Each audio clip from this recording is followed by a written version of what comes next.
Now we would like to verify a couple of special limits that involve e. Now these limits, we also had to do some algebraic manipulations and be a bit creative to be able to utilize these limits in previous chapters where we did not have L'Hopital's rule to begin with. But now that we have L'Hopital's rule, we've got a powerful tool that makes these limits a whole lot more easy or even possible to justify.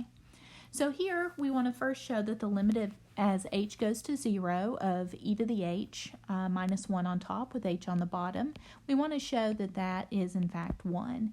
And so we're going to utilize L'Hopital's rule here. So to be able to utilize L'Hopital's rule, first we have to be able to verify what the indeterminate form is. And so we've got e to the 0 minus 1 on top over 0 when we plug in 0 for h. E to the 0 is 1, so we have 1 minus 1 on top over 0. So we do in fact have a 0 over 0 indeterminate, which means L'Hopital's rule is applicable. And so we can utilize L'Hopital's rule here by looking at the ratio of the derivatives. And it's going to be the derivative with respect to h, because these formulas had as the variable h there. And so the top we have e to the h minus 1. We need to take its derivative. And on the bottom we have just h. And so we can take the derivative of the bottom fairly easily. The derivative of h with respect to h is just 1. And so then on the top we've got the derivative of e to the h. So the derivative of the exponential function base e is itself. And then we have minus the derivative of the constant, which would just be minus 0. So we're really looking at now the limit as h goes to 0 of e to the h, once we've cleaned that up algebraically. And so again, we reassess and we figure out how we're going to compute that limit, and we plug in and see that that limit is easily computable by plugging in, and it does give us the value that we anticipated. And so that's the first of the special limits that involved e. The second one is a little bit more complicated. It's this one. We somewhat took it as the definition of the number e. The limit as h goes to 0 of 1 plus h, all raised to the 1 over h.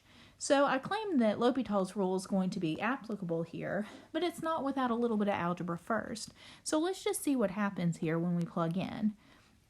So we have the limit as h goes to 0 of 1 plus h to the 1 over h. We first try by plugging in. We've got 1 plus 0 in the base to the 1 over 0. So that would be like a 1 to the 1 over 0, which really we would need to look at perhaps one-sided limits, but it's of the form 1 to the infinity. And this is indeterminate. Remember, there were 3 indeterminates that involved exponents. The other 2 that aren't applicable for this problem, but that can come into play too for these similar sorts of problems, were the 0 to the 0 and the infinity to the 0.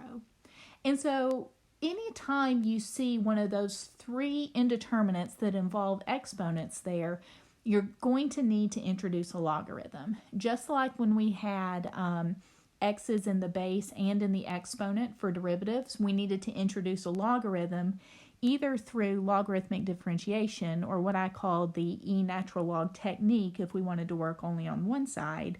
We're going to need that for these indeterminates also. Now that doesn't mean if x is in the base and x is in the exponent, we always use e to the natural log technique. It's only if we have one of those 3 indeterminates that gives us that. And so this is one of those examples, so let me show you what we end up doing. Since we are computing a limit of a function, we don't really have 2 sides of an equation to work on. And so this is where the e natural log technique that was first introduced in the previous lab is going to really come into play here. We don't want to work on 2 sides, we just want to alter the way this function is written. So we're looking at limit as h goes to 0. We need the natural log so that we can pull down the exponent just like before. But to balance the natural log, we also introduce the exponential base e. Because those really undo each other. The exponential base e and the logarithm base e are inverse functions, so they kind of undo each other. And so that gives us, sorry, this is not a 2. I'm not sure what happened there. Let's put the h there instead. There we go. Okay, so now we have just rewritten the function balancing the e, or using the e to balance the natural log that we really must have. And so that natural log that we really must have, we have it there so that we can bring down that exponent. Give us a chance at a ratio instead of something to a power. So we have e to the now 1 over h, natural log of 1 plus h, which really we're looking at as limit as h goes to 0, e to the, we have that 1 over h out front. Since we're really looking at wanting ratios for the for L'Hopital's rule, it's better to think about that 1 over h that's multiplied out front as a dividing by h there. And so we're pretty close to being able to check and see if we have L'Hopital's rule indeterminate. But the one thing that I want to show you here is this e is somewhat in the way. But since e to the x is a nice continuous function, we can actually pull the limit through. And so we're looking at e to the limit as h goes to 0 of this ratio, natural log of 1 plus h all over h. And now when we assess the indeterminate, we're looking at e to the, and we'll go ahead and plug in here, a natural log of 1 plus 0 on the top and 0 on the bottom. So we're looking at an e to the natural log of 1 all over 0. Well, the natural log of 1 is 0. So we are looking at a L'Hopital indeterminate being there, the 0 over 0, because that's the limit that we're doing is the exponent there on the e. We really need to figure out what that limit is so that we can see what the exponent on the e is.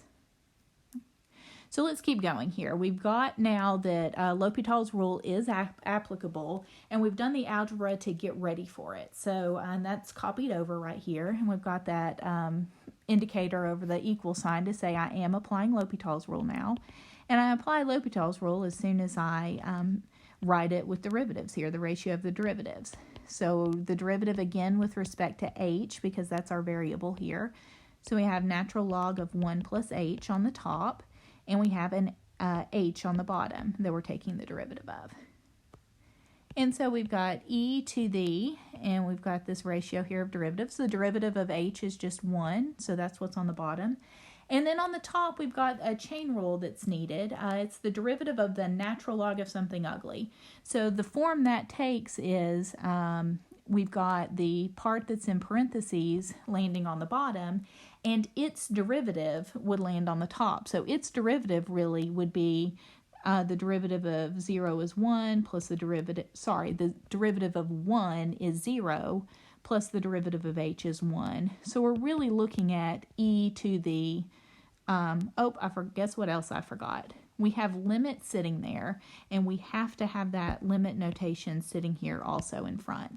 I lost it here. We've got to put limit as h goes to 0. It's really important that that stays there. I got so wrapped up in taking the derivative that I forgot to keep that limit there. So I took the derivative, I've got that limit written there, and so now I want to go ahead and clean the algebra up a bit before I take my limit again and see what I have. So let's see, we've got the 0 plus 1, which is just 1 on the top, and we've got a 1 plus h on the bottom. All of that's over 1, so we can just drop that part. So now we do see that we've eliminated the natural log, so we've definitely changed the function that we're taking the limit of. So let's go ahead and plug in again and try to see if we've got something that we can handle. So when we plug in the h equals 0, we're really looking at e to the 1 over 1, which is just e to the 1.